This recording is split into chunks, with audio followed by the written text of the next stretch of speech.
ഈശോമിശിഹായ്ക്ക് സ്തുതിയായിരിക്കട്ടെ. ബഹുമാനപ്പെട്ട വികാരി അച്ഛ, സിസ്റ്റേഴ്സ്, പ്രിയപ്പെട്ട അമ്മമാരെ, കുഞ്ഞുമക്കളെ, എല്ലാവർക്കും ഏറ്റവും സ്നേഹത്തോടെ വിശുദ്ധ മോനിക്ക പുണ്യവതിയുടെയും വിശുദ്ധ അഗസ്റ്റിന്റെയും തിരുനാളിന്റെ മംഗളങ്ങൾ ആശംസിക്കുന്നു. വിശുദ്ധ മോനിക്കയെ കുറിച്ച് നാം ഏറെ വായിച്ചറിയുന്നത് വിശുദ്ധ അഗസ്റ്റിന്റെ ഏറെ പ്രസിദ്ധവും അതിമനോഹരവുമായ കുന്തക്കാലങ്ങൾ എന്ന ഗ്രന്ഥത്തിലൂടെയാണ്. വിശുദ്ധ മോനിക്ക AD 332 ആഫ്രിക്കയിലെ അൾജീരിയയിലാണ് ജനിച്ചത്, ഒരു ക്രിസ്തീയ കുടുംബത്തിൽ. എന്നാൽ അക്രൈസ്തവനായ പട്രീഷ്യസിനെ അവർക്ക് വിവാഹം കഴിക്കേണ്ടതായി വന്നു. തികഞ്ഞ മദ്യപാനിയും ദുർമാർഗിയുമായിരുന്ന പട്രീഷ്യസ് അവരെ ഉപദ്രവിക്കാൻ പോലും മടിച്ചിരുന്നില്ല.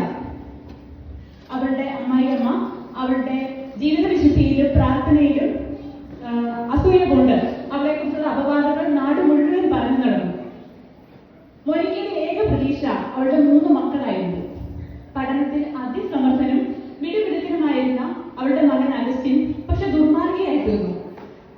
വെറും 17 വയസ്സായപ്പോഴേക്കും അഗസ്റ്റിൻ ചെയ്തു കൂട്ടാത്ത പാപങ്ങളോ സഞ്ചരിക്കാത്ത ദുർമാർഗങ്ങളോ ഉണ്ടായിരുന്നില്ല. സമൂഹത്തിന്റെയും ബന്ധുജനങ്ങളുടെയും എന്തിന് സ്വന്തം കുടുംബത്തിന്റെ മുന്നിൽ പോലും അഗസ്റ്റിനെ പ്രതി മോനിക്കയ്ക്ക് തല കുനിച്ചു നിൽക്കേണ്ടതായി വന്നിരുന്നു. ഏതൊരാളും തകർന്നു പോകാവുന്ന സാഹചര്യങ്ങൾ.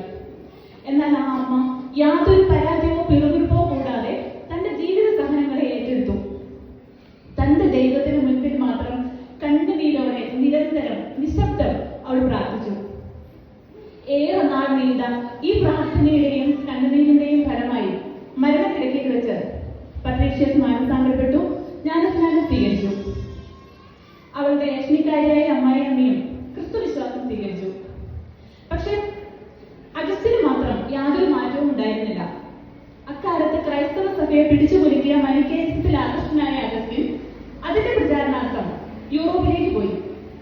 തന്റെ മകന്റെ മാനസാന്തരത്തിൽ മാത്രം ശ്രദ്ധിച്ച ആ അമ്മ ആഫ്രിക്കയിൽ നിന്ന് യൂറോപ്പിലേക്ക്, ഇറ്റലിയിലെ മിലാനിലേക്ക് അഗസ്റ്റിനെ പിന്തുടർന്നു. അഗസ്റ്റിൻ സഞ്ചരിച്ച ഇരുളടഞ്ഞ വഴികളിലൂടെ ഇടറിയ കാൽവെപ്പോടെ ആ അമ്മ പ്രാർത്ഥനയുടെ ഇത്തിരി വെളിച്ചവുമായി സഞ്ചരിച്ചു. നീണ്ട 17 വർഷത്തെ കണ്ണുനീരിന്റെയും പ്രാർത്ഥനയുടെയും ഫലമായി അഗസ്റ്റിൻ മാനസാന്തരപ്പെട്ടു. വിശുദ്ധ അന്ത്രോസിനെ കണ്ടുമുട്ടിയ അദ്ദേഹം ജ്ഞാനസ്നാനം സ്വീകരിച്ചു. ഇന്ന് കത്തോലിക്ക സഭയിലെ ഏറ്റവും പണ്ഡിതരായ വിശുദ്ധരിൽ ഒരാളാണ് വിശുദ്ധ അഗസ്റ്റിൻ. ഒരാൾ എത്ര തന്നെ പാപച്ചേറ്റിൽ ആണ്ടുപോയാലും, ഏതൊക്കെ ഇരുൾ വഴികളിലൂടെ സഞ്ചരിച്ചാലും, ഒരമ്മയുടെ നിരന്തരമായ പ്രാർത്ഥനയുടെയും കണ്ണുനീരിന്റെയും ഫലമായി അവൻ അഗ്നിശുദ്ധിയോടെ വിശുദ്ധനായി മാറാൻ സാധിക്കുമെന്ന ഉറപ്പാണ് വിശുദ്ധ മോനിക്കയുടെയും വിശുദ്ധ അന്തോനീസിന്റെയും ജീവിതകഥ നമ്മെ പഠിപ്പിക്കുക. ജീവിത പ്രതിസന്ധികളിൽ തളരാതെ നിരന്തരം പ്രാർത്ഥിക്കുന്നവർക്ക് മാതൃകയാണ് വിശുദ്ധ മോനിക്ക. ദൈവം തനിക്ക് നൽകിയ ജീവിത പാനപാത്രം ഏറിയ പങ്കും കൈപ്പെങ്കിലും യാതൊരു പരാതിയും കൂടാതെ അത് വട്ടോളം കുടിച്ചു വറ്റിച്ച് ഈറൻ മിഴികളോടെ ദൈവത്തെ നോക്കി പുഞ്ചിരിക്കുന്ന കുഞ്ഞുമക്കളും അമ്മമാരും അപ്പന്മാരും വൈദികരും സന്യസ്തരും ഒക്കെയുണ്ട് നമ്മുടെ ഇടയിൽ. അവരുടെ ഒക്കെ മധ്യസ്ഥയാണ് വിശുദ്ധ മോനിക്ക.